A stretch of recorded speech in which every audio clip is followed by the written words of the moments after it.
پسر 5 ساله‌ای توی خونه‌ای پر از خشونت و فقر هیچ امیدی به زندگی نداشت. اما روزی همین پسر رکوردهایی رو میشکنه که حتی قوی‌ترین انسان‌ها هم فکرش رو نمی‌کنن. او با اراده شکست ناپذیر محدودیت‌ها رو یکی پس از دیگری نابود میکنه و بدن و ذهنش رو به حد فراتر از انسانیت میرسونه. میخوای بفهمی چطور یک کودک تنها از شرایطی که هر کسی رو زمینگیر میکرد به این قدرت خارق‌العاده رسیده؟ تا آخر این ویدیو همراه ما باش، چون همه رازها و چالش‌ها و تمریناتی رو که این پسر بچه انجام داده رو در ادامه خواهی شنید. خونه دیوید در محله فقیرنشین توی فلوریدا بوده. فضای خونه‌شون پر از سر و صدا و آشفتگی بوده. دیوید هر روز شاهد خشونت و در و بحث پدر مادرش بوده.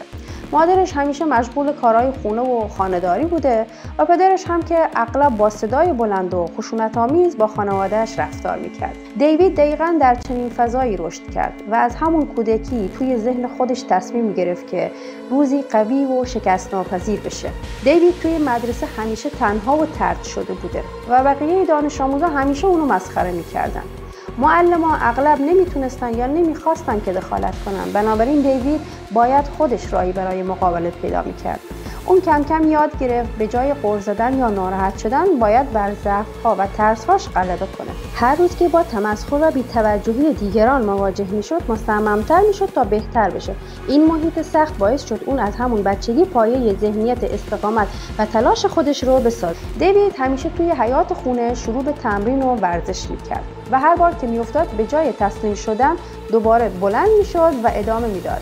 سگ خانوادگیشون همیشه موقعی که دیوید در حال تمرین بود همراه اون میدوید و خنده و لحظات طنزی رو به وجود می‌آورد.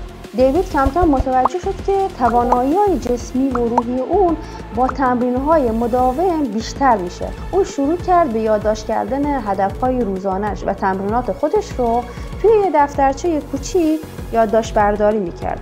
زمانی که اولین مسابقه توی مدرسه راه افتاد دیوید شرکت کرد و متاسفانه توی اون مسابقه باخت و حس ناامیدی و درد گرفت. این تجربه به اون نشون داد که موفقیت یک شبه اتفاق نمیفته و شکست هم جزئی از مسیر زندگیه. به جای اینکه بیاد تسلیم بشه، اون برنامه روزانه خودش رو دوباره طراحی کرد و تمریناتش رو بیشتر از قبل کرد. خانواده دیوید هرچند ناکامل و پرچالش بودن، اما اولین محرک برای اراده و استقلال اون توی این مسیر بودن.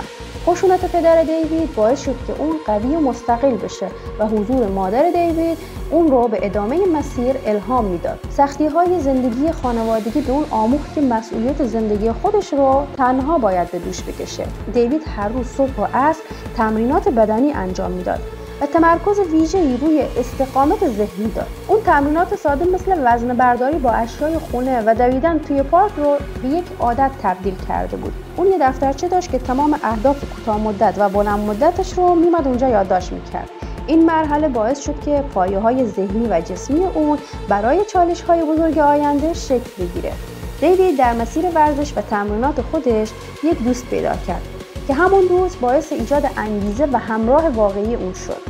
این دوست به اون یاد داد که تمرین کردن با همراهی نه تنها سختی‌ها رو آسان‌تر میکنه، بلکه لذت بخش‌تر هم میکنه. اصلاً حمایت‌ها و تشویق این دوستش بود که باعث شد دیوید هیچ وقت ناامید نشه و به راهش ادامه بده.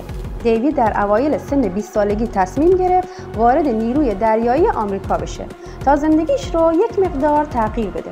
اون وارد نیروی ویژه CAL شد و تمرینات طاقت فرسا شامل دویدن طولانی، شنا در آب سرد و حمل تجهیزات سنگین رو آغاز کرد. بیشتر همتیمی‌های اون توی این مسیر تسلیم می‌شدن، اما دیوید با اراده شکست ناپذیر ادامه میداد و ذهن و بدن خودش رو تمرین میداد. دیوید توی سن 24 سالگی به ورزش‌های استقامتی روی آورد. وارد ماراتون‌ها و مسابقات سگانه هم شد. اولاش همش با شکست روبرو می‌شد، اما هر تجربه برای اون یه درس بزرگ بود و تمریناتش رو نسبت به قبل بیشتر می‌کرد.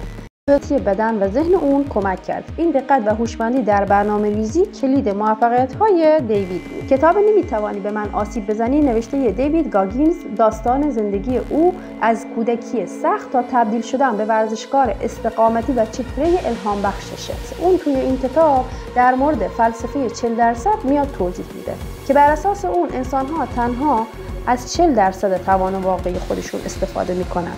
دیوید با تمرین ذهنی و فیزیکی نشون میده که میتونه به حداکثر ظرفیت برسه. کتاب پر از داستان‌های شخصی و چالش‌هایی که او بر اونها غلبه کرده و درس‌هایی رو برای زندگی ارائه میده.